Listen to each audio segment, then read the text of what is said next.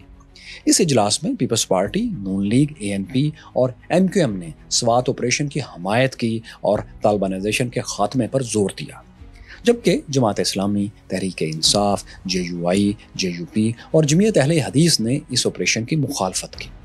عمران خان اور دیگر کا کہنا تھا کہ آپریشن کے بجائے مذاکرات کا راستہ اپنایا جانا چاہیے۔